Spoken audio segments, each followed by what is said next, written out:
रक्षा मंत्रालय 114 राफेल लड़ाकू विमानों की खरीद के लिए करीब 3.25 लाख करोड़ रुपए की डील पर बातचीत शुरू करने वाला है और इन विमानों में सिर्फ करीब 30% ही स्वदेशी कंटेंट होगा, यानी कि 70% हिस्सा फ्रांस से आएगा। इसके लिए कोई अतिरिक्त टेक्नोलॉजी ट्रांसफर भी नहीं होगा और सबसे अहम बात, सोर्स कोड पूरी तरह से फ्रांस के पास रहेगा। ये बातें सामने आते ही सवाल उठने लगे हैं कि इतनी महंगी डील क्यों हो रही है। न्यूज एजेंसी एनआई की रिपोर्ट के मुताबिक एयरफोर्स के लिए 114 नए राफाल लड़ाकू विमान जो हैं उनके लिए जिस डील की चर्चा हो रही है, उस डील में 80% राफेल विमान भारत में ही बनाने की बात हो रही है। इसके लिए फ्रांस से कुछ मैन्युफैक्चरिंग भारत में शिफ्ट कराने पर भी बात चल रही है।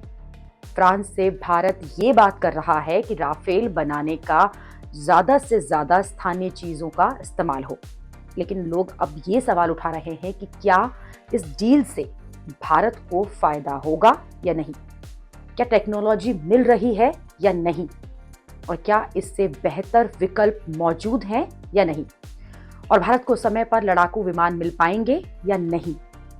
क्योंकि कई रिपोर्ट्स के मुताबिक भारतीय वायुसेना को लड़ाकू विमानों के जितने स्क्वाड्रन की जरूरत है उतने उनके पास नहीं है, और जो स्वदेशी लड़ाकू विमानों के प्रोजेक्ट्स हैं उनमें से एक तो विदेशी इंजन आने में देरी का ही मामला है। दूसरा, स्वदेशी लड़ाकू विमानों में जो विदेशी उपकरण लगते हैं उन्हें भी फिट करने का मामला सामने आता है, जिससे कि देरी संभव है। भारत के सामने इस वक्त तीन फ्रंट खुले हैं। पाकिस्तान, चीन के साथ साथ बांग्लादेश भी नया फ्रंट है, और इस पूरे माहौल में और ऐसे समय में लड़ाकू विमानों की वायुसेना को बहुत जरूरत है। वायुसेना को कम से कम 42 फाइटर स्क्वाड्रन चाहिए, और हकीकत जो है वो ये है कि भारत के पास सिर्फ 30 के आसपास स्क्वाड्रन बचे हैं। उसके अलावा मिग-21 और मिग-27 जैसे पुराने विमान रिटायर हो चुके हैं या फिर होने वाले हैं।